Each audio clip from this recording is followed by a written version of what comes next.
Okay, if you'll take one and pass it around, I just created a little timeline for looking at things and what things were going on. Last week we were talking about kind of the introduction to things, and we were talking about language a good bit. We were talking about how Hebrew language developed out of the northwestern Semitic family of languages. How we got a lot of that from the Canaanite language, Ugaritic, and Akkadian, other places like that. So I wanted to give you a little bit of a timeline, and just for the sake of how fascinating it is when we're talking about when this started being written. With the book of Job, which contains the oldest fragments of the Hebrew Bible,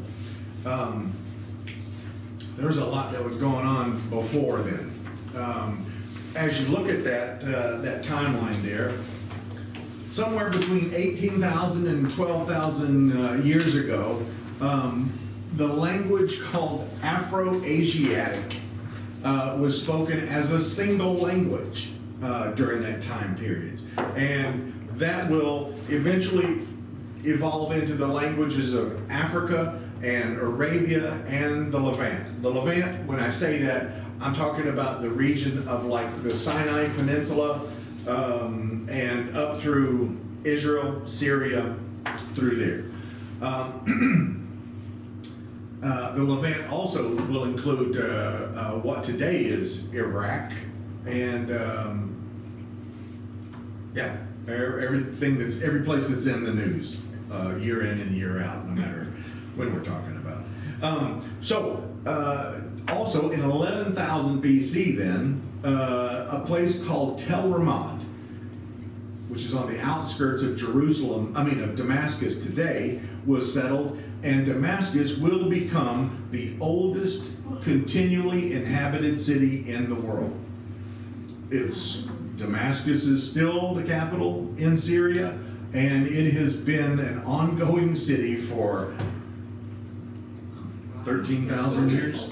Yeah, it's amazing. It's really amazing. So when there's all kinds of archaeological digs, that are going on in Damascus or in some place like Jerusalem, there are so many levels to go down and look at. And because you have different levels of the city, or when a guy named Schliemann did the great excavations at Troy, he found out there were 9 levels of Troy.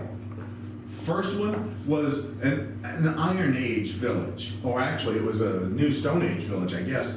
And then one was built on the ruins of that, and then one was built on top of that, and one on top of that.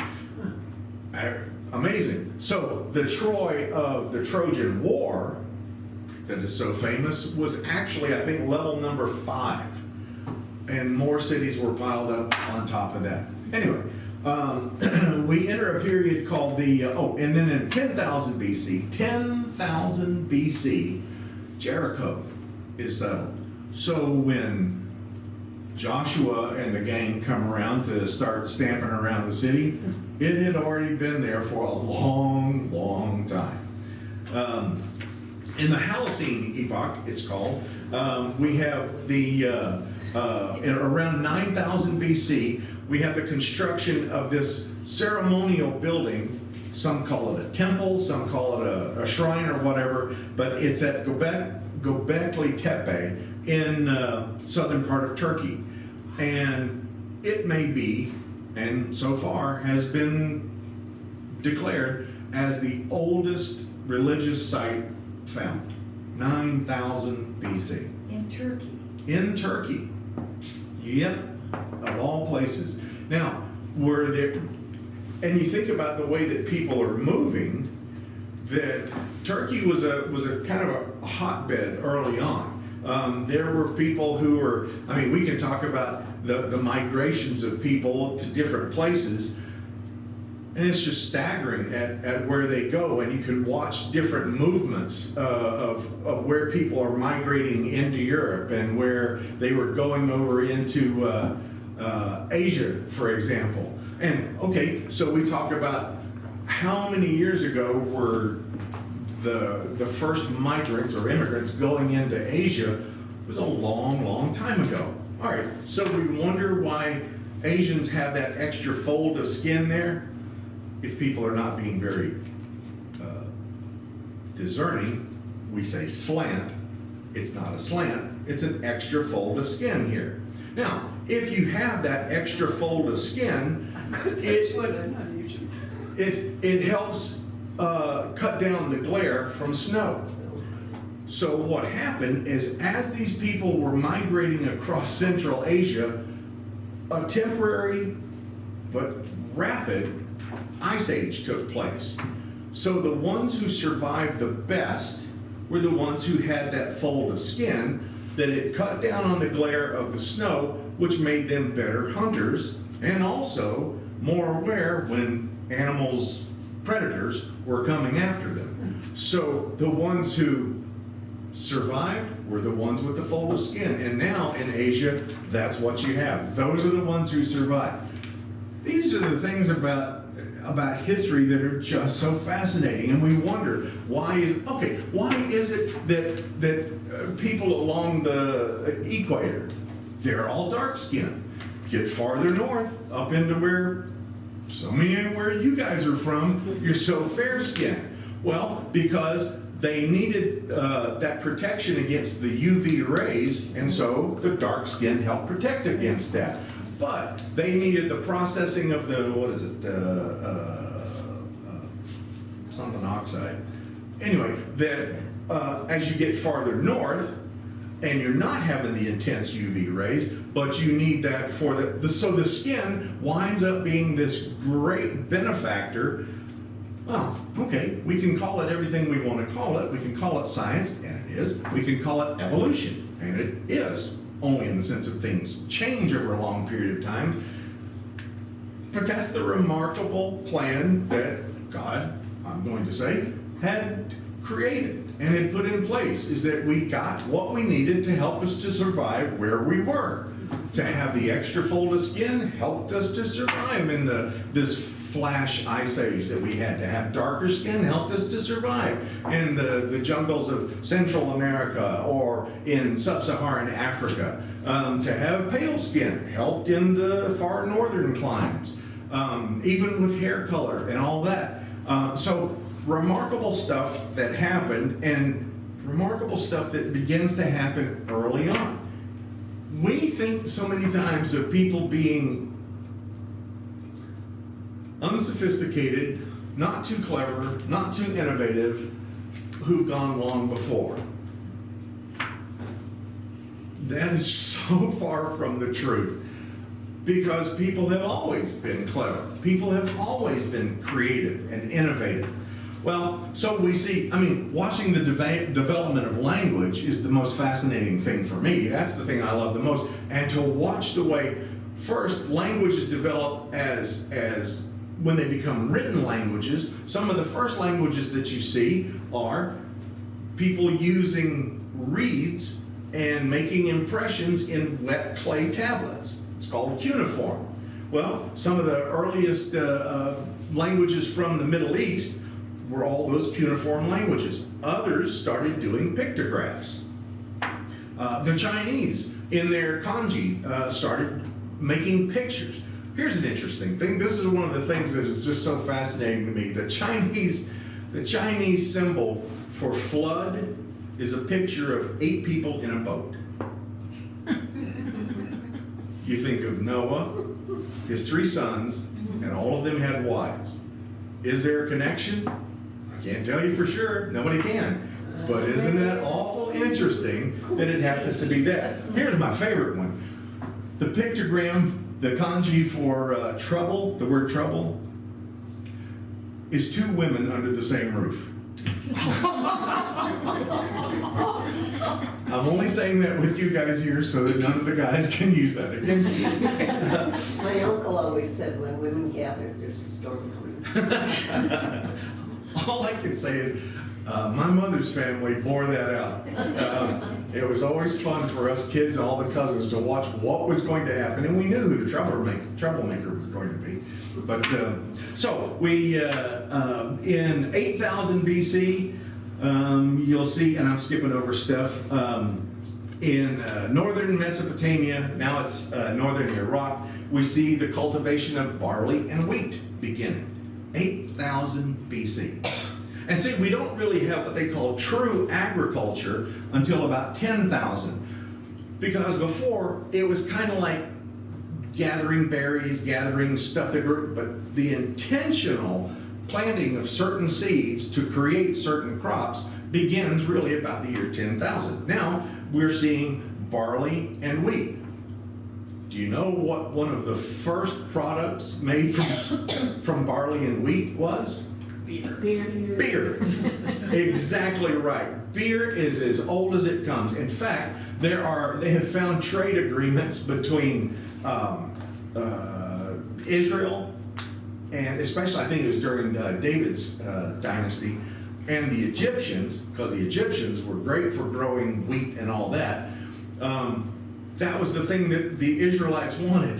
We'll trade you anything, just send us the beer. Anyways,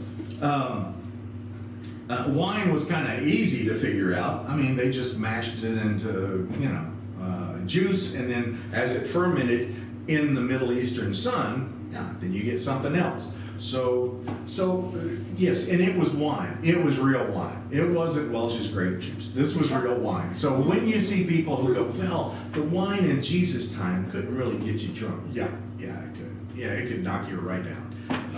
And of course, Jesus gives them the best wine at the marriage at Cana. So let's see, in around 4000 BC, you start to see civilizations, whereas before you saw settlements like at,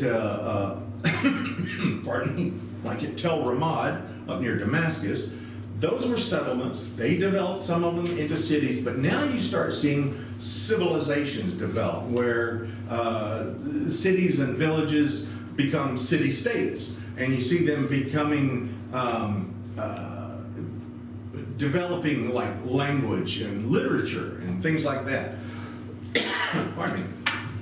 So in 4000 you see in Mesopotamia the development around the Tigris and Euphrates rivers. You'll see the civilization called Sumer, S-U-M-E-R, and that will be highlighted by the cities of Uruk and Ur. You'll see, like in Genesis, when it talks about Abraham came from Ur of the Chaldees. That's the Sumerian civilization that we're talking about. Then we get into the Bronze Age, and that's the Uruk period that we're talking about, where you have Sumerian civilization beginning to really spread out. You see law, you see astrology, you see and astronomy, and there's also a development of mathematics that is a base 60 mathematics. We have base 10 that we use now. And in fact, what developed from the base 60 is it then moved to like a base 12, and we ask ourselves all the time, base 12, well, how could you use base 12? We have so many remnants from base 12. Think about how many months we have. That was from the base 12 system. But there are so many things like that, and it's hard for me to even think about how would you make a base 66 system after you get to, or back to the base 12. We know that we count 1, 2, 3, 4, 5, 10, but why don't we have one teen or two teens? Because of the base 12 system. We had separate words for all of them, 11 and 12. And then you roll to the new numbers. So, anyway. Yeah. Oh, exactly. You have to cross your toes. That's right. Yeah. And so you see this early cuneiform writing with the sticks in the wet clay and all like that. We see a potter's wheel develop. We see the regular wheel develop at that time. Of course, if you invent the wheel, then the potter's wheel and all the other wheels seem to come along pretty naturally, I guess. There's also the sailboat. They were starting to really develop things like, my goodness, what do you call that? Irrigation. You probably remember when you were in grade school, and so do I, one of the first inventions they talked about was the shadoof, where they would actually have a pole on this end, lift up this water, swing it around, and then pour it into these Never heard of it. irrigation ditches. Neither. Well, I See. think it's because we're too young. so that's what it is. That's got to be the answer. Thank you for that, Bev.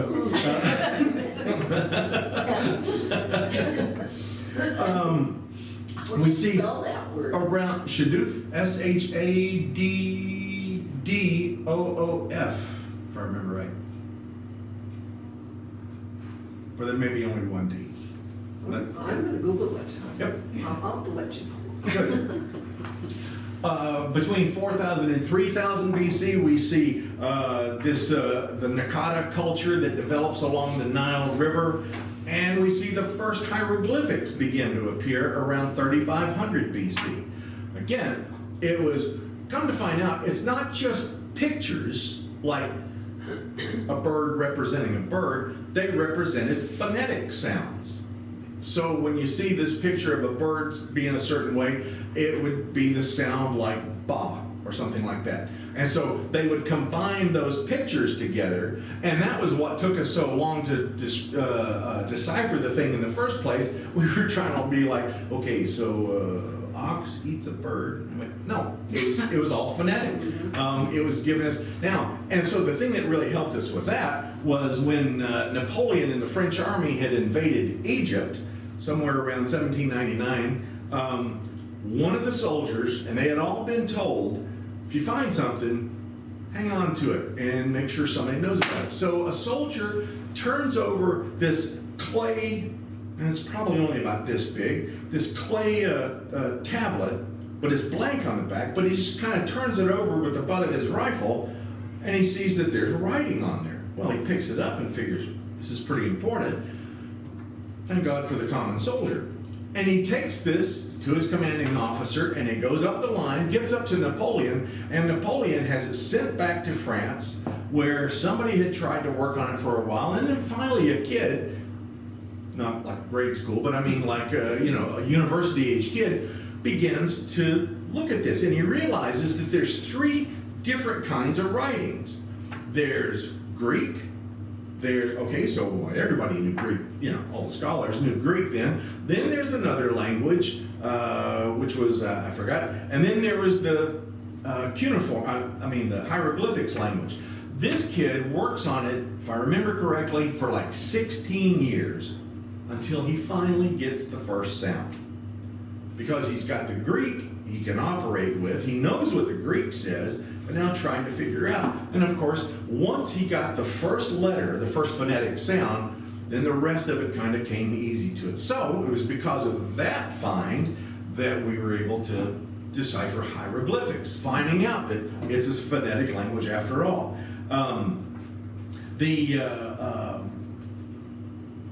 In around the same time, 3600, we have the Minoan culture that develops in Crete, and around the same time you have the first mummies. Around the same time you have some of the first pyramids being built also. And also around the same time, I'm talking about like 36 to 3400 BC, you have the development of an Indo-European language. That language is going to be the root of Sanskrit, ancient Indian language, as well as Germanic, as well as Persian, or Farsi is actually the language. So many other languages, and we find that this family of languages stretches from India through Afghanistan, through Persia, up into Europe, and all of these are the same language. Well, finding that language helps us to understand how people were moving. they were carrying this language with them, and it finally got down into India.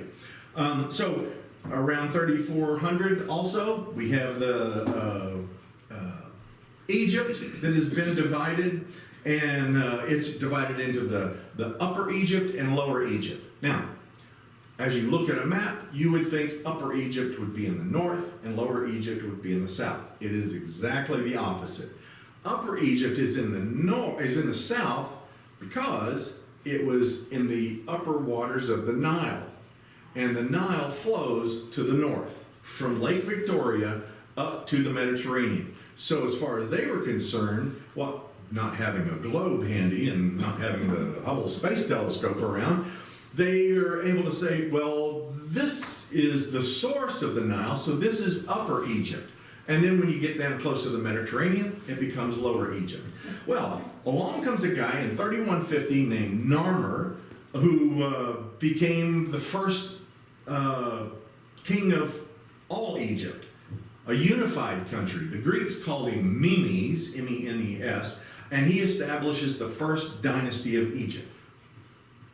Still, we're in 3150 BC. We have an Egyptian calendar that's developed by 3000.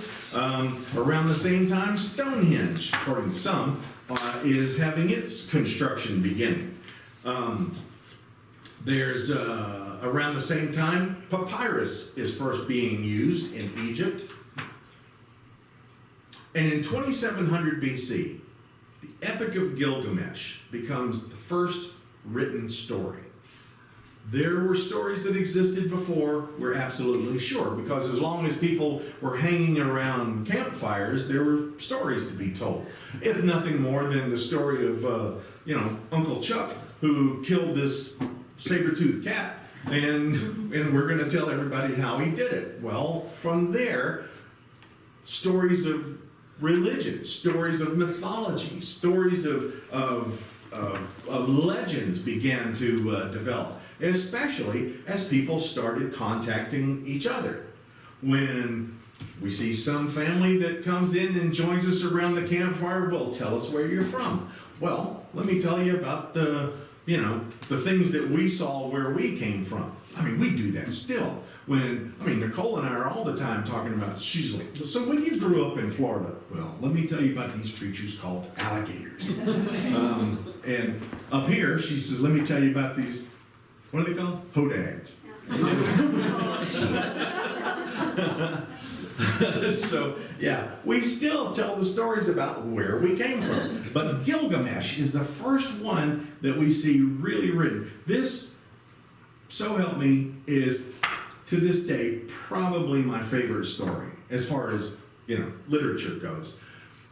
It's a story of a guy who was an absolute wretch of a human being. He was the king of Uruk, and he was just so oppressive to his people, and so the gods decide what he needs is a friend to teach him the lessons of being a human. Well, he meets this friend named Enkidu, and the two of them go off on adventures together. They kill this great monster in the forest, and the gods get upset about it. Enkidu winds up being killed, and the grief that Gilgamesh feels is just inconsolable because this was the first person to be a friend. This was my friend. This is the person I told everything to, and now he's gone. Well, Gilgamesh has gone off on these adventures, and he goes to one place, and we find in that story the way that they looked at the world. For example, they didn't see the world as a globe, not by any means. They thought, as I told you last time, that the world was kind of like a table. And at the four corners of the table were these mountains that held up the dome of heaven. But underneath here is the water. And you can actually, if you dig deep enough, can get to the water. Well, you can see how they would think that because, we go looking for water that way. But they would dig down, find this water, and so they believed that underneath this table of the world, there was water down there. Gilgamesh goes off to find this whatever thing, and he has to dig down and go down into the water. He sees where the sun rises and sets. He sees the primordial waters underneath, and he encounters a man named Utnapishtim. And he says, well, tell me about what you've been through. Oh, he says, Utnapishtim says, I've been through everything. I was in the flood. Tell me about the flood. Well, he tells this story about building this boat and all the things that he went through on this boat. Remember, here we are talking about 2700 BC. He tells the story of being in the boat, and then he says, as the rains had stopped, as things looked to be subsiding, I let go a dove. And the dove came back. I let go a raven. And the raven didn't come back. I let go another dove. And finally, the dove came back with an olive branch. Sound familiar? Yeah. This was a worldwide story. Their world. Nobody in North America was going to be telling a story like that. But in the Middle East, where they had experienced some monumental catastrophic flood, this story is passed around. Did it make its way to China and get it, in the kanji? I don't know. Maybe, and why not? But, so anyway, Gilgamesh now winds up being this great tale that becomes known as an epic. It tells us a national tale. Before there was the Iliad or the Odyssey, before there was Beowulf, before there was the Nibelungenlied, before any of those things, Gilgamesh comes first. A great story. Someday, if you want to read it, find the translation by a guy named Stephen Mitchell. It's a really, really, really good story. So anyway, we get now to in 2560, and King Khufu builds the Great Pyramid. Well, let's be honest, he doesn't build it. He has a bunch of people do it for him. Still, builds the Great Pyramid there at Giza. And we first hear in Egyptian records the land of Punt in the Horn of Africa referred to. Okay, the Horn of Africa. That's the southern tip of Africa. Already, by this time, Egyptian travelers, or travelers from the land of Punt, had made it. They had contacted each other, and so in the official Egyptian records, we find reference to this. Covering the whole of Africa is a pretty impressive deal. And they come back, they wind up having trade agreements. We see the Akkadian Empire established not too long after that. Well, funny thing is, 60 years after the building of the Great Pyramid, in 2500, the mammoth disappears. Yeah. There were still mammoths roaming around by the time the Egyptians were building pyramids. Not dinosaurs, mind you, not anything like that, the woolly mammoth. And that sticks around for a good long time. Well, 2200, Stonehenge is finished. 2055, we see the Middle Kingdom in Egypt beginning. And in 2000, the oral tradition of Job begins. Long after Gilgamesh, long after records from Egypt describing the nations far to the south of them, finally, the oral tradition of Job. Now, we have to talk about what that means, because early Hebrew stories were first passed along not by any kind of Hebrew writing, because it doesn't exist yet, not through any kind of thing like that. They were passed around orally. The stories of how we got here were passed around from storytellers. When I was in grad school, there was a friend of mine he was from Iceland, and he said, "You ought to come with me to the saga singing." And I'm like, don't know what in the world that is. Just come with me. And so I went with him, and there was all these Icelanders, and there was a guy who would recite these sagas from ancient Nordic tales like Egil's saga, the Orkney-Inga saga, all these others, and it was just absolutely captivating. Fortunately for me, this guy would do it in English, because otherwise it'd just be, you might as well sing, because get nothing out of this. But he would tell these stories, and so afterwards I was asking him, so how did you do this? Oh, this is a craft, he says, because when we have the one person, for example, he is still learning from his or her teacher, and then he takes on a student, or she, and begins passing it around. So there's always at least 3 people who've got this story. If any one of them goes, there's another 2 of them there who have it. And they keep passing it down that way, and it is actually more accurate than the written tradition. Now, why do I say that? Because you start to think of it as a song, and there are certain devices that are used, like for example, if you were to read the Homer's Iliad, and he will use certain phrases over and over again, like rosy-fingered dawn, or Homer, or not Homer, what's his name? Hector, the tamer of horses.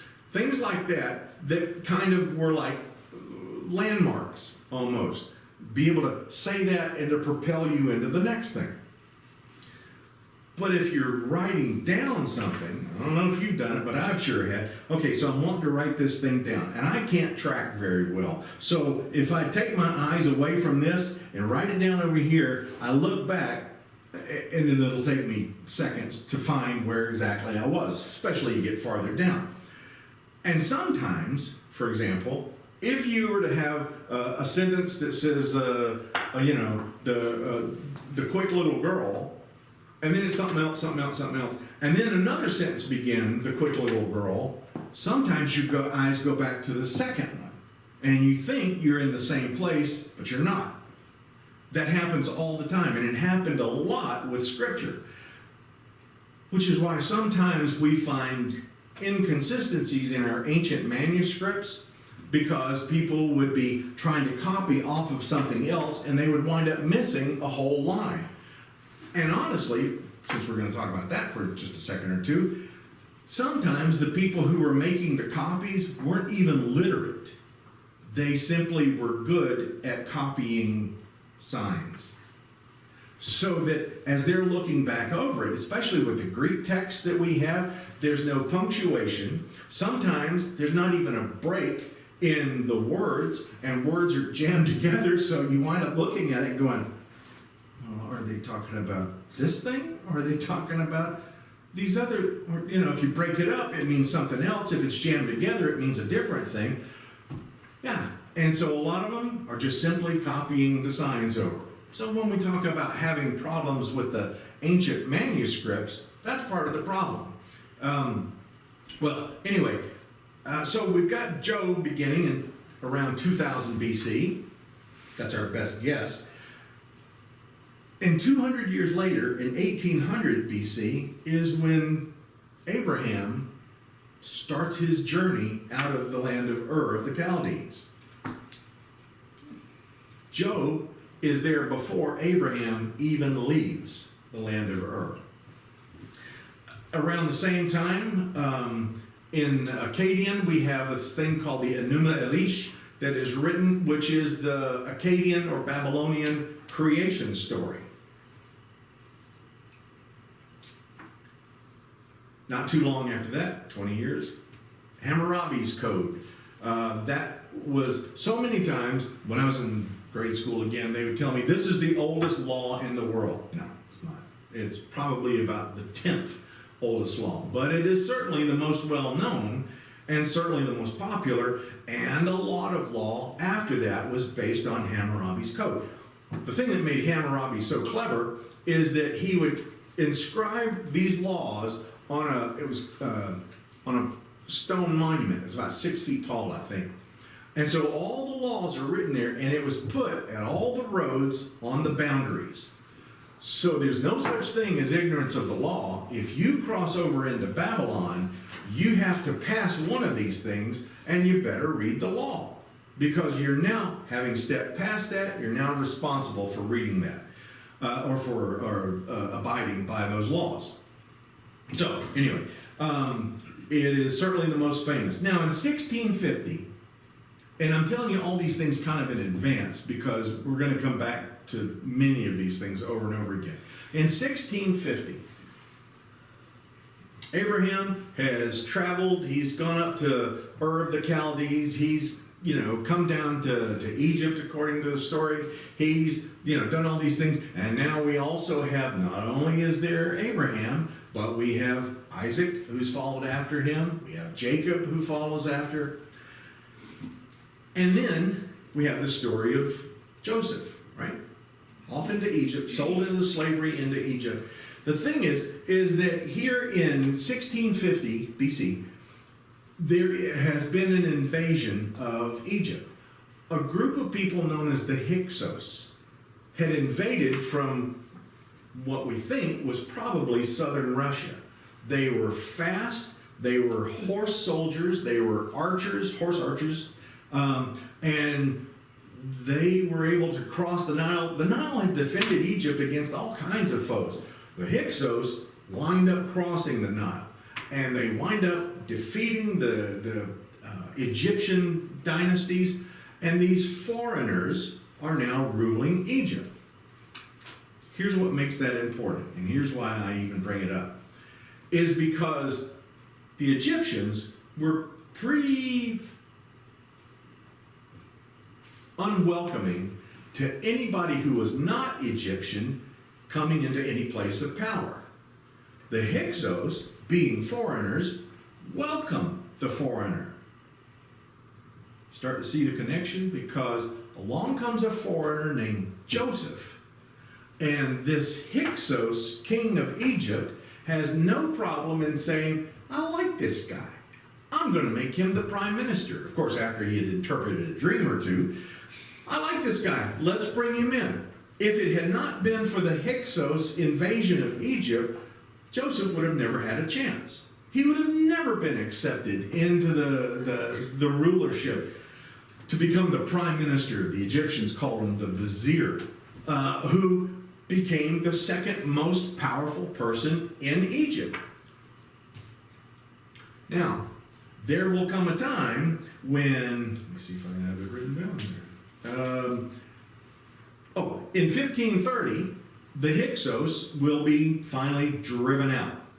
They won't have that long of a time there, but still, it was an important time. Driven out in 1530.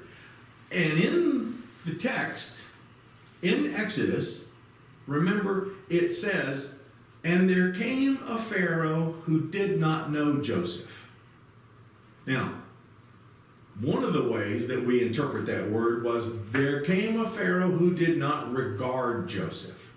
Meaning, we don't want foreigners here. We don't accept the foreigner as a prime minister, as a vizier. And so, the people who were there who had been part of the family, part of the people of Joseph, are now no longer being treated with the same respect. So they wind up being separated and put into this Egyptian bondage. So, yeah, the Hyksos are gone. When the Hyksos come in, Joseph is welcome. When the Hyksos are defeated, we don't want the Israelites anymore, the Egyptians are saying. Well, we want them, but only to build stuff for us, to make bricks, as the movie The Ten Commandments showed us. So after that, now the people are wanting to get away. Off they go. By 1600, a new group has come along, the Hittites, and the Hittites are introducing new kinds of weaponry, new kinds of metal alloy that is going to make them really powerful. They're going to introduce iron. Now, if you have a sword that's made out of bronze, that's okay when you're fighting against somebody else who's got a sword of bronze. But when you've got a sword of bronze and you strike at somebody who's got a sword of iron, yeah, you're going to pull back a nub. It's not going to help at all. So the Hittites, just based on this new iron technology, are able to exert all kinds of dominance over the Eastern Mediterranean region. By 1550, there's a the new kingdom in Egypt develops. It is the 18th dynasty, and the 18th dynasty will have incredible pharaohs. We'll see somebody like Thutmose III, who is this great military leader, one of the great military leaders of all time. His mother was a pharaoh, Hatshepsut, a female pharaoh in Egypt. But when she's gone, they remove almost every record of her. It was only when they found the Valley of the Kings where they found references to her that had not been destroyed, because once again, the fellas don't want to admit that one of the greatest pharaohs they ever had was a female. Well, you also have Amos the First, Amenhotep the Third. Then comes a guy named Amenhotep the Fourth. And yeah, this is after the time of Abraham, and this is after the time of Joseph. This is after the time of the Israelites in Egypt. But this guy comes along, and he's used to Egyptian worship with all the many gods and all like that. But Amenhotep the Fourth says, I've come to believe there's only one God. And he changes his name to Akhenaten. That Aten, the one God, Aten is one. And the priests of the religion hate it. They want to rebel against him because, after all, this is, their job. They want to keep these shrines and these temples going. And Amenhotep the Fourth, Akhenaten, has now said, no, there's one. There's one God. If I've learned anything, it's that. The guy winds up dying. He's not murdered, but they say a broken heart, that's probably not bad, because the whole people turn against him. Same thing happens. His son, a little brat named Tutankhamun, King Tut, born in Arizona, moved to Babylonia. You do the dance? So I can't do the dance. He comes along, and under the influence of all these priests and all these generals and all like that, they wind up turning him against all this, and the monotheism that had started in Egypt disappears after only a generation. Still, pretty amazing thing. Now, way over, and that's in 1550 or somewhere around 1550. At 1500, over in India, the oldest Hindu religious text, called the Rig Veda, is composed around the same time. 100 years later, and I just put this in there because it fascinates me and I love it, and they only found this like a year ago. They actually found a tablet with a song on it, and there was musical notation on it.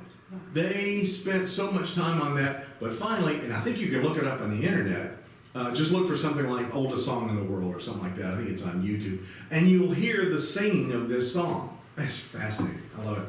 Anyway, so now we have,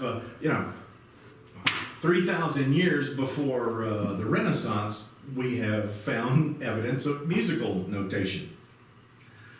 1350, the Exodus, finally. The Exodus takes place, and off they go. Now, by 1040, so we're talking about anywhere from 200 to 300 years after the Exodus, finally, after the period of the Judges, after the period of the confederation of the 12 tribes of Israel, after the occupation of Canaan, now, finally, Saul has united the 12 tribes. What was once a confederation of 12 tribes, which meant, that's why you had judges. The judges would show up during times of crisis. Look, here's the Elamites over here, we need to... And not all of the 12 tribes would come together, but the ones who were especially close by the thing that was going wrong, they would show up, and the judge would then lead them. My favorite of all the judges is, and we'll get there. I shouldn't get ahead of me. But anyway, one of the judges is, I think in Judges chapter 8, it's the judge Deborah. And she says to Barak, she says, okay, you got to lead the army out against this guy Sisera. And Barak says, no, don't do that. I need your help. She goes, look, go out there and do it. You're the guy with the lead the army. And he goes, I'll do it if you're there with me. And she goes, okay, but if you do this, you will give your glory to a woman. And he goes, don't care. Now, at first reading, we think, oh, the glory is going to go to Deborah. Nope, that's not what the story is. So off they go to fight. They have, several of the tribes who fight. Sisera is finally defeated, but he escapes. And as he's escaping, he goes and finds the tent of this woman named Jael, who is the wife of Heber the Kenite. He goes into there and he goes, I need you to hide me. And she's like, fine, sure, come on. Well, she recognizes him. And so she was like, well, what can I do for you? Just hide me here. And I need something. I need milk or something. Oh, sure. So she gives him this bowl of milk. And it's one of those bowls that's kind of a low brim thing, and so it can be lifted up and poured. So he's drinking this milk, and she grabs a tent peg and a mallet, and while his face is covered and he can't see anything in it, she puts the tent peg by his head, knocks it right into his head. So it goes, and then Judges gives this beautiful description. It's gross and too descriptive, but the way it tells the story, it says that, and as she struck her fatal blow, there fell Sisera. Sisera falling to the ground. Sisera struck by the blow. There where he fell, there he lay dead. And so it gives you almost this kind of a spinning motion as he's got this tent peg in his head, and he just kind of spins down and down he goes. The scene shifts, and Sisera's mother is looking out the lattice, and she's like, where is he? Oh, I know, he's defeated him. He's defeated these Israelites, and now he's going to come home. I'll bet he's bringing all kinds of treasure to me. And then it shifts back, and it says, so perish all your enemies, O Lord. That there's this scene where a lowly, basically Bedouin woman has killed the great Sisera, the mother of Sisera, waiting at home only to be disappointed, and that's the way your enemies go, O Lord. Great poetry, great imagery, and this is all from that time period. But before we even get to that period, we got Job we're talking about, but there were also starting to be other things that were being written and recorded. One of them was the Song of Moses. The Song of Moses is after the crossing of the Red Sea. Remember, Moses then gives us the horse and rider you have cast into the sea and all that stuff. And later comes the Song of Miriam, his sister. Those two represent the oldest written things that we have from the Hebrew Bible, from the Old Testament.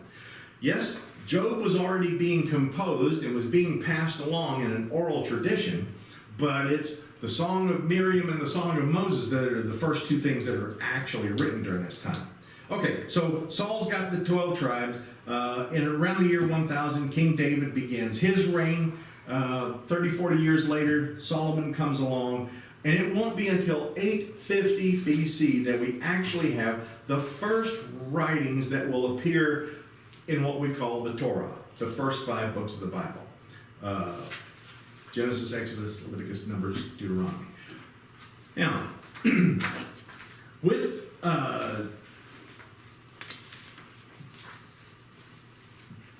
the coming of Samuel, not Samuel, well, yeah, I suppose, but I mean Saul is who I'm thinking about, is really when we first start to see Hebrew language being written. Like I told you last time, it was a pictogram also. Remember, we had the ox's head was the first letter of the alphabet, but the word Aleph, the first letter, actually meant strong because it was ox.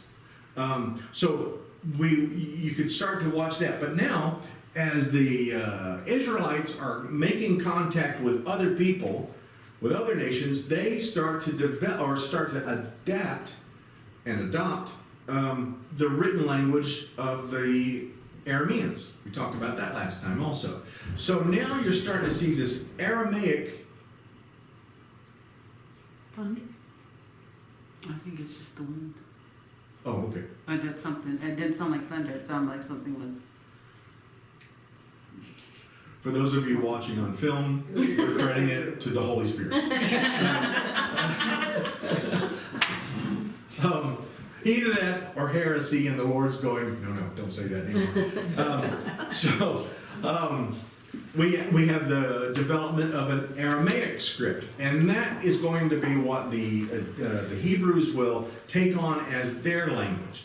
But you really aren't going to start seeing really great development of written Hebrew and the written text until somewhere around 850 BC. Now, look at Gilgamesh, 2700 BC. Look at Job, 2000 BC. And it's going to be 850 around there when the first texts of the Hebrew Bible start to be compiled like that. The thing is, and the sad thing for somebody like me is that there were books that were written that we no longer have. There are books that are mentioned in like the books of the Kings, the books of the Chronicles, that will talk about these other books that had recorded the deeds of, the kings who had gone before and things like that, and we don't have them. Every year they find more things, and I keep looking in the book of First Kings or Second Kings, and I'm like, come on, you can find it. Come on, just look harder. Hopefully someday we'll find those things, but maybe not. Still, we have them, some of them being quoted in the Hebrew Bible, and so the record gets preserved that way. Anyway, I took a lot longer on that than I meant to. So, we're going to get to Job. We won't go stay along there. But in the book of Job, there's an outline that I hope will help out. And so there are 5 parts. There's the prologue. Okay, you remember in the book of Job when it says that, there was God hanging out in heaven and all the assembly of the angels came to him and they started to, give their report. And God says to Satan, what have you been doing? Now, the problem here is that's not a problem. But the interesting thing is, it doesn't say that God spoke to Satan. It says that God spoke to Ha-Satan, which means the Satan. Okay, the Satan. Satan just means adversary or opponent. But the way that the Hebrews looked at Satan was not like we look at Satan. Satan was not the personification of evil. Satan was not the be-all and end-all of evil. He was more like a prosecuting attorney. He would accuse the people of God. He was somebody, I forgot who it was. Somebody had described him as the tattletale in school. That he would report to the teacher, report to God, and go, do you know what Solomon did? Well, here's what he did. Not in the sense of causing him to do that, whatever thing. He wasn't the cause of evil. He was simply the accuser, the reporter of evil. He's, again, a prosecuting attorney. It'll be a long time later when we start to turning him into something else. So anyway, here's in the prologue, here's Satan, appearing before God, and God says, so what have you been doing? Well, I've been going up and down, trying to, get folks, trying to, get them, find out what they're doing. And then God says to him, well, have you thought about Job? You thought about making trouble for him? Well, sure, but you like him too much. You got this fence around him. I can't get to him. So, okay, well, I'll tell you what. I'll pull back the fence and then see what happens. All right, then. And so things start happening to Job. Job loses his children. He loses his livestock.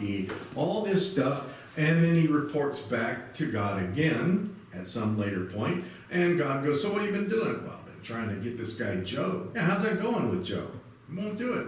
Let me touch him, though, and he'll curse you. Job ain't going to do that. So he lets him go. A guy named C.G. Jung wrote a book called Answer to Job, one of the most fascinating books ever. And he says, when Job is praying in the book of Job, he's not praying to be delivered from Satan. He's praying to be delivered from God. Because God is the one who has allowed this to happen. All right. Now, that's our prologue. Job's in trouble, has all these sores, he's complaining, and lost all these things. And now, but we wind up then going to a different scene, these dialogues that appear. And you have these three friends, they ain't nobody's friend, these three guys who show up. Eliphaz, Bildad, and Zohar, who come along and they're going to come and comfort Job. And their idea of comfort is, so what'd you do? Job, what? You must have done something. I didn't do anything. I promise. I'm a good guy. I praise God. I do all the things I'm supposed to do. I take care of people. I do. Yeah, but you must have done something. This is an early form of the prosperity gospel, where if good things are happening to you, God's pleased with you. If bad things are happening, you've done something wrong. And so Job is like, but so help me, I haven't done anything. And they go on from chapter 3, verse 1 through chapter 31, verse 40, just beating his brains out about this. And he even tells them, you guys really stink at comfort. You're just awful at this. We're just trying to show you the facts. We're trying to be good friends to you. George Bernard Shaw, wasn't it? Said, God save me from people with good intentions. Well, that's what Job is facing with these guys. All right, that's our part 2. 3 cycles of attacks on Job or accusations against Job, and Job trying to defend himself. Then we have episode 3, which is, or part 3, the Elihu interruption. Okay. Elihu is this young cat who comes along and who says, okay, so I don't know as much as you guys do, but this I know. And he starts to pontificate about what God is and what God does and how God treats people who don't live up to the things that they're supposed to. And Job keeps going, but I don't do that. Yes, you do. You're just lying about it. You won't come clean about yourself. And then Elihu even talks about Job being conceited. Okay, is it conceit or is it defense? Because Job is saying, I don't do those things. I'm not saying I'm the greatest guy on the planet, but I'm telling you, I don't do what you told me I did. Well, Elihu said, oh, no, you're all conceited. Now, in part 4, is when God shows up. And that's obviously when things get really exciting. Is because God shows up and starts talking, and Job starts realizing, oh man, I should just shut up. I shouldn't just, In fact, he'll even say at one place that, you know what? All I need to do is just kind of repent in ashes. The 5th part is the epilogue. The epilogue is when everything is calmed down. Job gets everything restored back to him. Everything looks great. He gets twice as many sons, twice as many daughters, gets all that stuff given back to him. It's the happy ending, sort of. Now, the thing is, it wasn't written in that order. It wasn't, part one, the prologue, is actually one of the last things added. The epilogue, again, one of the last things added. But there's so much that goes on there in Job. It's 8 o'clock. Are you guys good for a little bit longer? Okay. There's so much that goes on in Job that is so often misinterpreted, misrepresented. First off, Job, he's not a Hebrew. He's not a Jew. It says he's from the land of Uz, which makes him an Elamite. Alexander's general Ptolemy, we have in records from him that Uz and Elam were the same thing, same place. Edom, not Elam. We also hear a lot about Job's wife. And everybody talks about, even the great St. Augustine called her the devil's helper. I don't normally want to find myself on the opposite side of St. Augustine, but he was flat wrong on that. In that story, because we're not going to go through the whole thing, but in this story, remember, Job's wife says to Job, why don't you just curse God and die? Right? And then Job says, you're talking like one of the foolish women do. Now, he's not calling her a fool. He's not calling her foolish. He's not even calling her words foolish. He just is basically telling her, you don't sound like yourself. You don't talk like that. Why would she talk like that? Everybody wants to talk about Job's suffering. Sure, the sores, the loss of the children. He's not the only one who lost children. He's not the only one who lost the income. He's not the one who's having to watch the love of her life going through this suffering and misery and having to take comfort in sitting in ashes. Because the ashes at least was soft on the skin and these boils were pretty hideous. She's having to watch all that. Now, in this world that they're living in, the belief was if you were to curse God, you would immediately be killed. You would die. God would kill you for cursing God. So what is she doing? She's counseling him to basically take his own life. Why don't you just curse God and die? Why don't you just curse God and let God kill you? You hear about suicide by cop. This is suicide by God. She's telling him, I'm tired of watching you suffer. I'm tired of the loss. I'm tired of, the pain is unbelievable. Why don't you just take the easy way out? Don't cut yourself. Don't do anything like that. Just say the words, I curse God, and you'll be immediately killed. That's a little bit better story. The other early church theologians, I think John Chrysostom was one of them, they were like, no, she was a great comforter for Job. She was the comforter that the friends were not. She doesn't accuse Job. She doesn't take opposite sides for him, but she is saying, just make it over with. And he goes, you don't sound like yourself. You don't normally talk that way. There must be a good reason.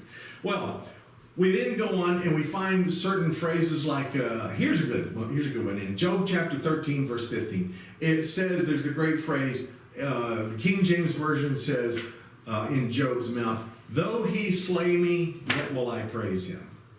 What a great phrase that is. And that's not what it says.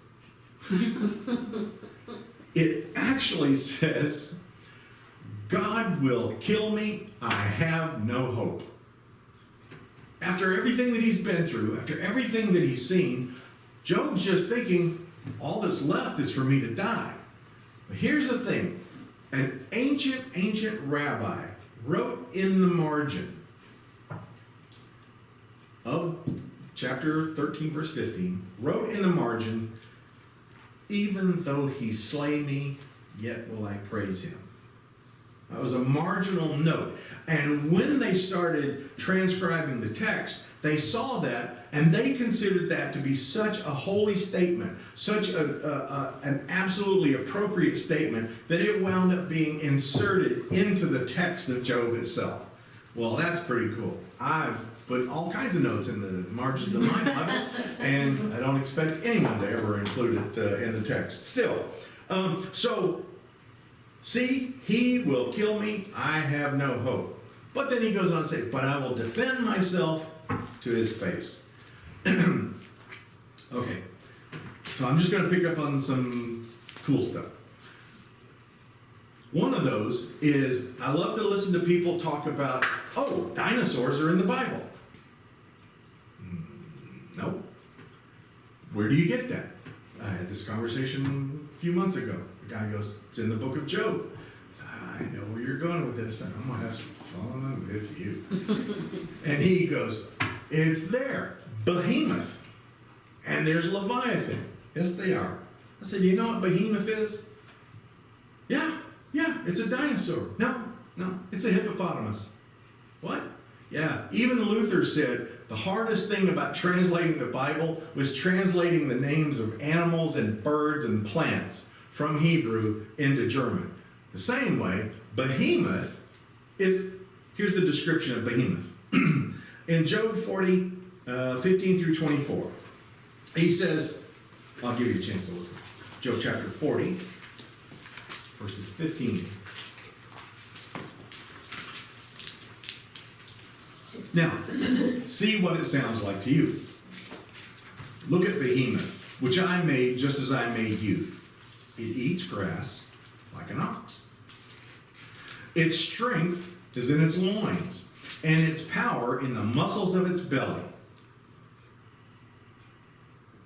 That could be written about me.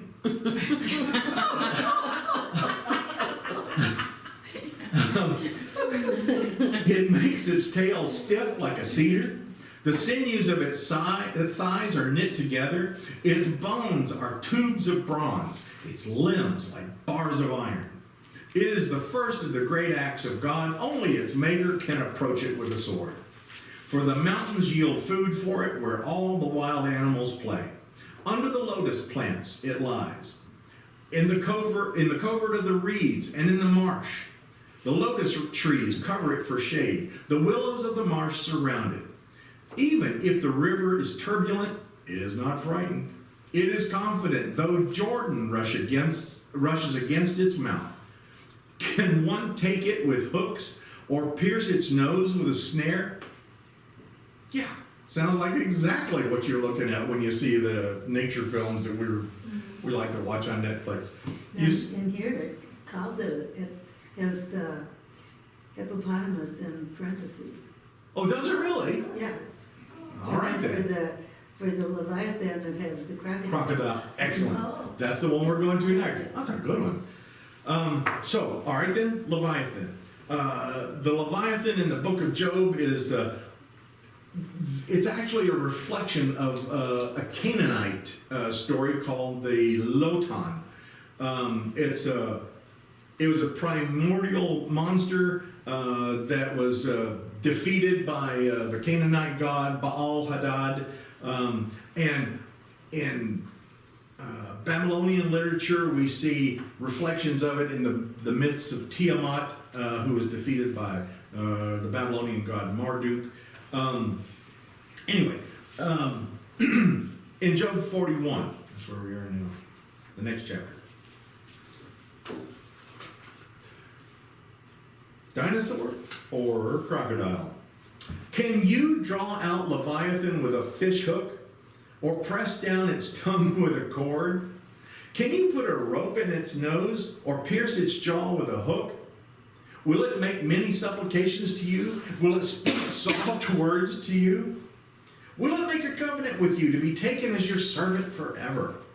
Will you play with it as with a bird or put it on a leash for your young women? Will traders bargain over it? Will they divide it up among the merchants? Can you fill its skin with harpoons or its head with fishing spears? Lay hands on it. Think of the battle.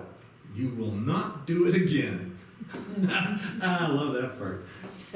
Any hope of capturing it will be disappointed. One is overwhelmed even at the sight of it. No one is so fierce as to dare stir it up. Who can stand before it? Who can confront it and be safe? Under the whole heaven, who? I will not keep silent concerning its limbs, or its mighty strength, or its splendid frame. Who can strip off its outer garment? Who can penetrate its double coat of mail? Think about the crocodile. You got those two ridges that run along the back, those two, yep, the double coat of mail. Who can open the doors of its face? There is terror all around its teeth. Its back is made of shields in rows, shut up closely as with a seal. One is so near to the other that no air can come between them. They are joined one to another. They clasp each other and cannot be separated. It sneezes, now here we're going into hyperbole. It sneezes flash forth light, and its eyes are like the eyelids of the dawn. From its mouth go flaming torches, sparks of fire leap out. Out of its nostrils comes smoke as from a boiling pot and burning rushes. Its breath kindles coal, and a flame comes out of its mouth. In its neck abides strength, and terror dances before it. The folds of its flesh cling together. It is firmly cast and immovable. Its heart is as hard as stone, as hard as the lower millstone.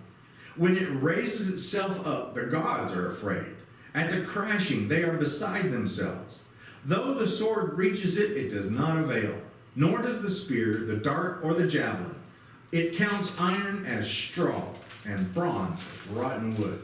The arrow cannot make it flee. Sling stones for it are turned to chaff. Clubs are counted as chaff. It laughs at the rattle of javelins. Its under parts are like sharp potsherds. It spreads itself like a threshing sledge on the mire. It makes the deep boil like a pot. Think about if you ever watched a crocodile roll. It makes the water, it looks like the water is bubbling. What they're doing is when they have grabbed something and they're wanting to immediately kill it, they will roll it underwater to force the air out of the lungs, and then they'll stuff it under a log and kind of let it sit there for a while and get tenderized. Still, it looks like a boiling pot. And they didn't have any of that accent or whatever that stuff is, tenderized. It makes the sea like a pot of ointment. It leaves a shining wake behind it. One would think the deep to be white-haired. On earth it has no equal, a creature without fear. It surveys everything that is lofty. It is a king over all that are proud. That's a really good description of a crocodile, because, boy, they are terrifying creatures. I have a friend, and I hope you're watching this. Friend of mine, when we were in grad school together, we were talking about, he grew up in the Bronx in New York City, and I grew up in Florida, and so I started telling him this story about what alligators do. And I took enough of the truth to make it believable, but then I added all kinds of details, and I told this horrifying story. And when it was done, I knew that I had it, because his response was, "Why, oh why would God make such creatures?" Oh my God. It was a long time until he later said, "Hey, I looked up that stuff. It doesn't do any of those things." Yeah, well, all right. It was fun. It was fun. Yes, ma'am. So what did this person say when you told him that they were? Oh, he didn't believe it. He said, okay, there are times when I kind of lose myself. And this guy says, "I'm telling you, it's Behemoth and Leviathan. I mean, those are dinosaurs, both of them."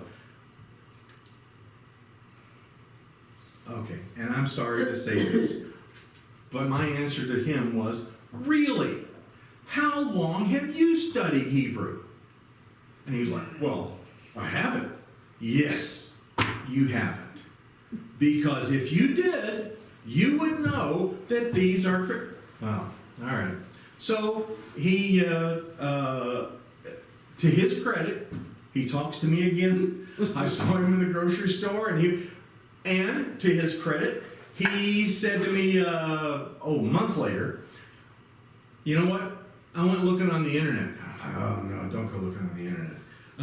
You never know what you're gonna find. And he goes, yes, those are creatures from their world.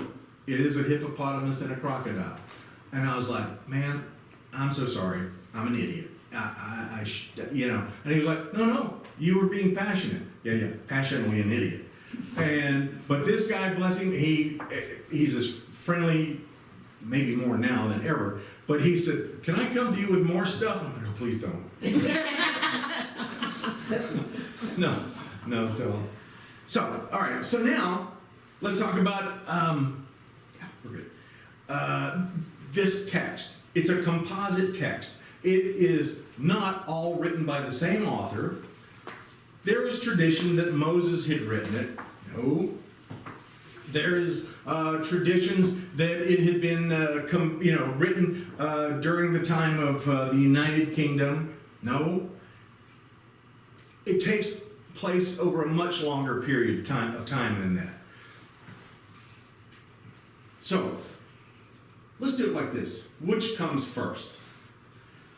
The first thing to be composed, I'm not going to say written, I say composed because remember it was in the oral tradition, is part 2, the dialogues. The dialogues there, those are the dialogues with Bildad and Eliphaz and Zophar. And this is the original core of the story, right here. These guys. Okay, what question is it trying to answer? Or what question is it presenting? Simply, same thing we always ask. Why do bad things happen to good people? And this is an early reference to that. It's actually taken from, I don't want to say taken from, but we see a great mirror image of it in a book that showed up around the year 1000. That was a Mesopotamian book. And the Mesopotamian book was called The Righteous Sufferer. And it asked the very same question. It's not the exact same time, but you can see where this is something that's bothering the people of this time. Why? This guy's a good guy. This woman's a good one. Why are these terrible things happening to them? So the Mesopotamians had this text, and then the Babylonians have one called the Babylonian Theodicy. Theodicy is a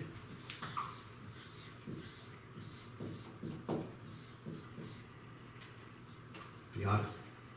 It's basically God shows up and something dramatic happens. Sometimes that word theodicy has been translated as God doing catastrophic things to people. It's God showing up and watching the events that unfold. So that's around the year 1002. So, 1000 also, I mean. So, the dialogues between the friends and Job, that's the early thing that happens. But somewhere along the way, it doesn't really sit well with the, and sometimes, if you get a chance, just read chapter 3 through the end of chapter 31. Just read these and think about that being the only part of the book that you have at that moment. It doesn't sit really well. No, it doesn't. No, it just doesn't. And so along comes later writers who decide they're going to insert something else. And so then you have part 3, the Elihu interruption, where Elihu's diatribe against poor Job takes place.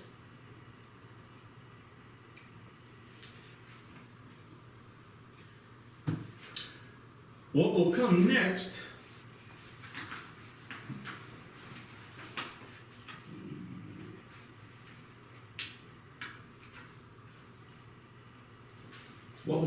oh, sorry. Actually, I messed that up a little bit. With the dialogues is actually part 4 also, the divine encounter. This is where God shows up, but Wait a minute. Hold on. No, sorry, I was right. Dialogues, then comes 3, the Elihu interruption, then comes the divine encounter. Now, the Elihu interruption and the divine encounter belong together. Here's why. Because when you read... Okay, let's just have a look at this. I didn't... I got mine. Do you? Oh, good, because I didn't... I tried to copy down mine. Okay, in...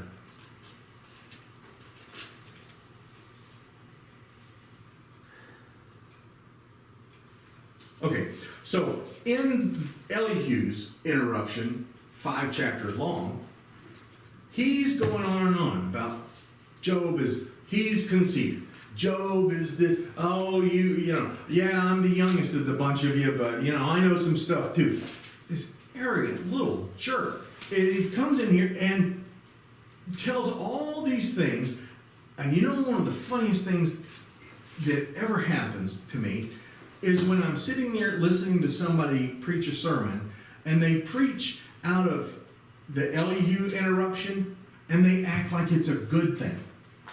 They act like this is the way it's supposed to be. Well, like Elihu told Job, wait a minute, that's not, no, you don't want to use that. And here's why.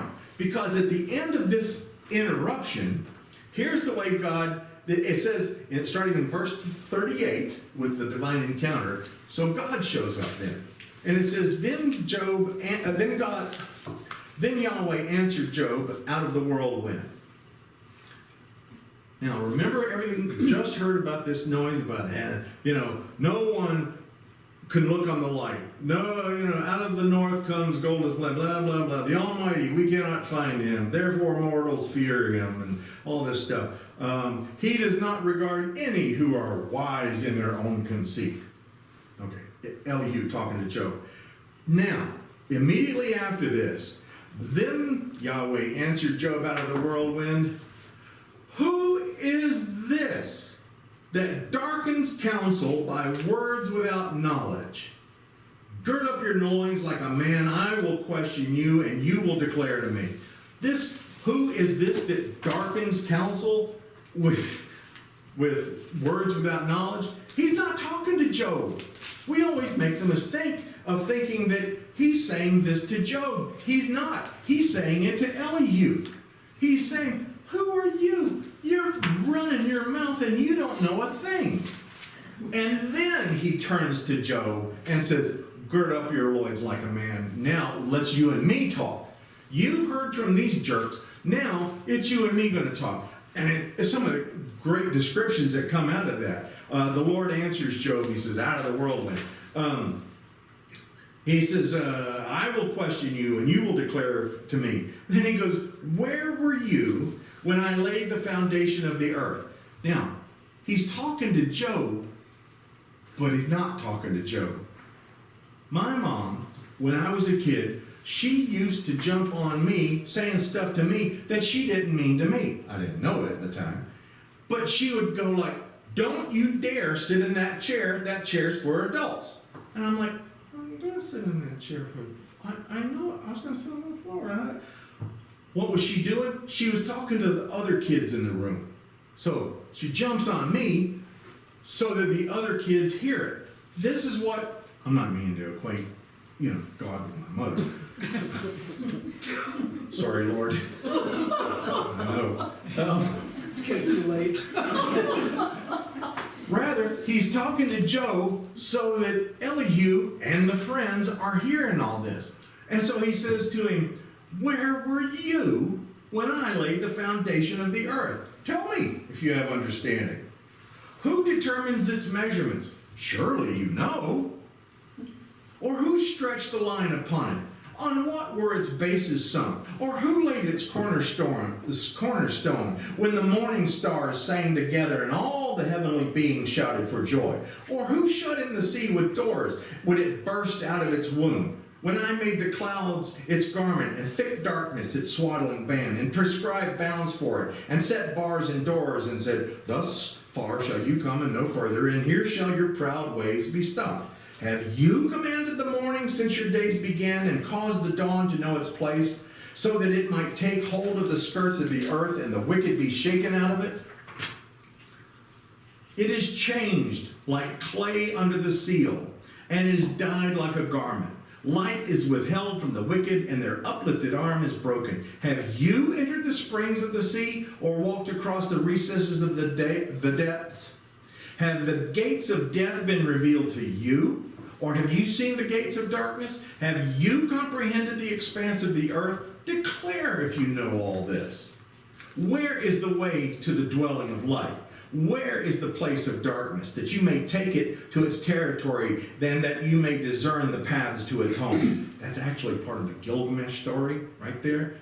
It's a cool thing. So every now and then you see something inserted in there, and it's not, never use words like copying or stealing or anything like that. It's just that Gilgamesh was a thing that was known by everybody in the region, and so when the writings were taking place, they were pulling some of this great imagery there. Nobody thought that they were stealing. Nobody thought that they were lying. They just said, wisdom is wisdom, truth is truth, and beauty is beauty, and all of it is available to us. Well, he goes on. Can you hunt the prey for the lion, or satisfy the appetite of the young lion when they crouch in their dens, or lie in wait in their covert? Who provides the raven its prey, and when its young ones cry to God, and wander about for lack of food? Then he goes, in chapter 40, verse 2, he says, shall a fault finder contend with the Almighty? Yeah, and you got to think that Job is there going, oh, thank you, God. Really? Thank you, God. Shall a fault finder contend with the Almighty? Then, in one of the most remarkable passages ever, in chapter 40, verse 3, it says, then Job answered the Lord, see, I am of small account, and what shall I answer you? I lay my hand on my mouth. I have spoken once, and I will not answer. Twice, but will proceed no further. Job actually, if we need anything more to realize the righteousness of this guy Job, it's that here he steps up and takes the hit. God is talking to Elihu, and Job repents. Man, that is the most remarkable thing ever to me. That here, these guys have it coming. All four of these guys just have it coming. And God's going to have more to say to them in a second. But Job says, you're right. I should keep my mouth shut. I shouldn't say anything. And you can almost go see God going, I'm talking to you. I'm talking to him.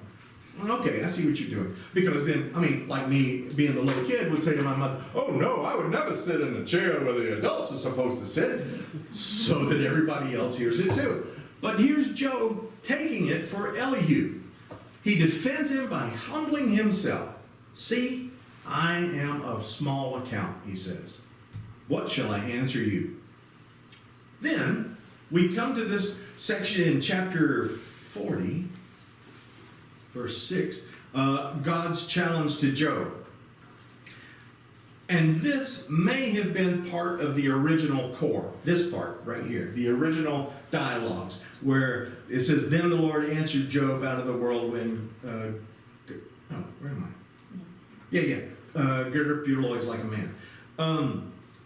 He goes on, Job is humbled and satisfied. He says in chapter 42, verses 1 through 6, which is the last chapter, then Job answered the Lord, I know that you can do all things, and that no purpose of yours can be thwarted. Who is this that hides counsel without knowledge? Therefore, I have uttered what I did not understand, things too wonderful for me, which I did not know. Hear, and I will speak. I will question you, and you declare to me.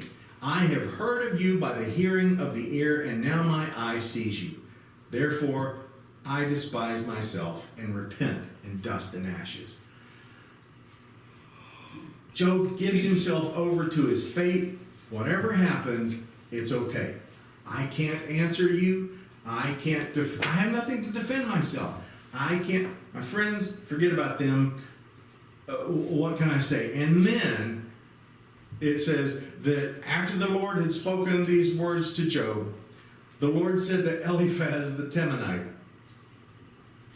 Now remember, these are the guys who were claiming to speak on behalf of God, claiming that they knew what was righteous and that Job was being unrighteous, and that says to all these guys, God says, my wrath is kindled against you and against your two friends. There was 4 of them. I'm talking about you and your 2 friends. It's like he doesn't even acknowledge Elihu's existence. I'm not even going to answer you. He's not going to, this guy who knows nothing, not even going to talk to you. And then these powerful words. For you have not spoken of me what is right, as my servant Job has. He's saying you guys have lied about me. You don't know anything about me. Everything Job says has been true. Now therefore, take 7 bulls and 7 rams, and go to my servant Job, and offer up for yourselves a burnt offering. And my servant Job shall pray for you. For I will accept his prayer, not to deal with you according to your folly. For you have not spoken of me what is right, as my servant Job has done. So Eliphaz the Temanite, and Bildad the Shuhite, and Zophar the Naamathite went and did what the Lord had told them, and the Lord accepted Job's prayer. When it concludes, what we have are Job's fortunes being restored. It says the Lord restored the fortunes of Job when he had prayed for his friend. Now, he only restores it after he prays for his friends. So the guys have to come to Job, and the Lord says, yeah, if he prays for you, if he forgives you, okay, then things will be okay. But the Lord still holds on to the restoration until Job does what's right, and he forgives his friends and prays for them. He says, then there came to him, Job, all his brothers and sisters and all who had known him before, and they ate bread with him in his house. They showed him sympathy and comforted him for all the evil the Lord had brought upon him. Pause. Evil is not what we think of evil. In the Old Testament, the Hebrew Bible, when they use the word evil, they're talking about pain. It's not talking about badness. It's talking about what hurts. So think about the pain that the Lord had brought upon him. And each of them gave him a piece of money and a gold ring. The Lord blessed the latter days of Job more than his beginning. And he had 14,000 sheep, 6,000 camels, 1,000 yoke of oxen, and 1,000 donkeys. He also had 7 sons and 3 daughters. He named the first Jemimah, the second Keziah, and the third Karen-Hapuk. And in all the land there were no women so beautiful as Job's daughters. And their father gave them an inheritance along with their brothers. That was unheard of. Only the boys got the stuff. And in most cases, only the eldest son got anything. Still, and only the girls are named. I like that too. Only the girls get named here. Gave them an inheritance along with their brothers. After this, Job lived 140 years and saw his children and his children's children 4 generations. And Job died, old and full of days. But that's not enough.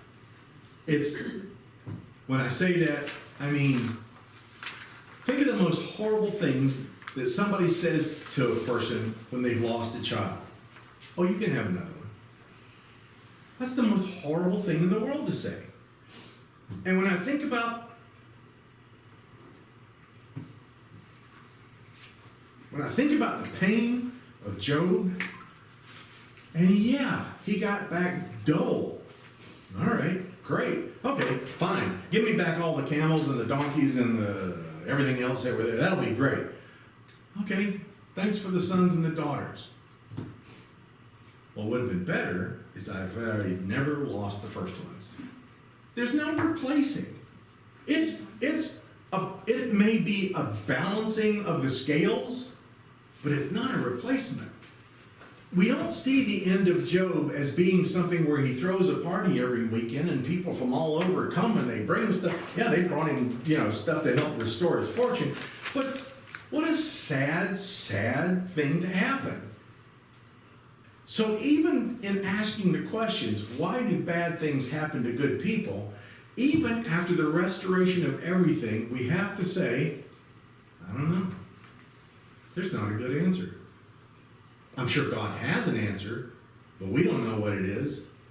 And whatever the answer may be, if we hear it in the sweet by and by, is it good enough? I mean, we'll take it, sure. We'll glorify God, sure. But there is pain in this life. And for all the things that God promises and all the things that God bestows, yes, we may be able to give thanks for everything that God has given, but it's another thing altogether to give thanks for what has been taken away. There we go. That's Job. One of the most remarkable books in human literature, and written over the period of who knows how many hundreds of years, because, we were talking about when what thing was written. So dialogues, that comes first, then in the Elihu interruption is probably about the 3rd century BC. The prologue, because they're still trying to figure out how do we make sense out of this? I know, we'll blame it on Satan. That gets put in there in the 1st century BC.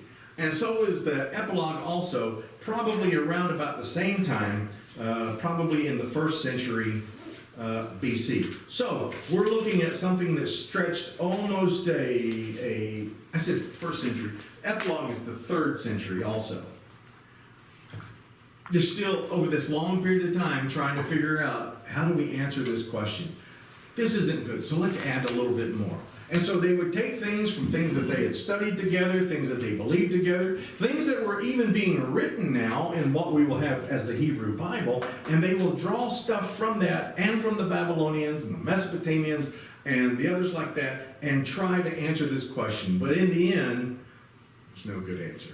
It's God is God and we are human, and I'm not going to make the mistake Job did and listen to my friends.